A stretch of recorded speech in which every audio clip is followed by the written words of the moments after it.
Okay, so we've walked down the east side of Market Street, and now you're looking at the beginning of the Bethlehem Industrial District. Bethlehem, because it was a self-contained community, had over 36 major operations of manufacturing. As you can imagine, colonists needed everything from metalware to leather goods to cloth.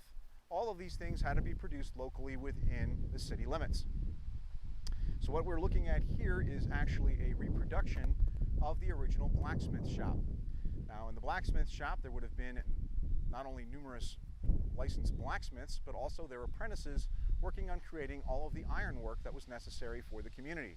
Everything from nails to doorknobs and door handles, various pieces of tack and harness for horses and wagons, wheels, all these types of things again had to be manufactured on the spot.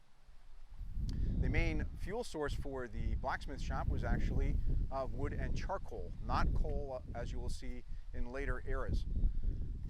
Next to it is a surviving wall of the potter's mill. Again, the pottery shop would have taken clay from the Lehigh and Monocacy creeks, brought it up from that riverbed, and then manufactured it into all the clayware that was necessary again to run the community. So all of the pots, bowls, plates, any kind of other dish, anything you can imagine that would be made out of clay, they made out of clay here in the pottery. As we move farther along down towards the Monocacy, we'll get into the major areas of manufacturing, particularly for those products that would be exported from the community or traded to other Moravian communities or other Pennsylvania communities in order to bring in different materials that could not be found in the local area. If you're looking across the street, you will see the Moravian church. Obviously, the church building was the first building built here in the settlement. It has been added onto and reconstructed several times over the 100 plus years that Bethlehem remained a Moravian-only community. But that is the structure as it stands today.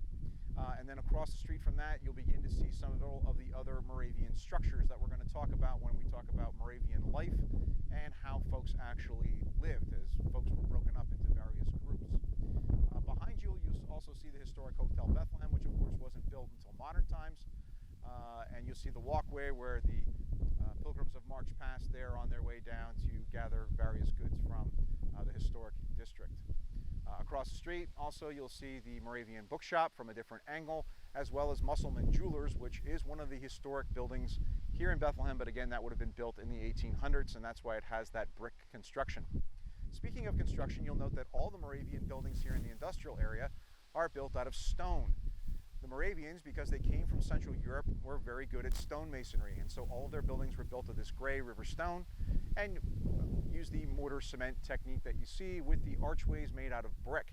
The brick, again, was manufactured locally, and we'll see how that was done down along the Monocacy Creek.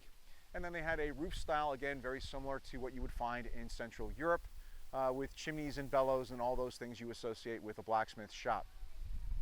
Almost all the buildings in the historic district were constructed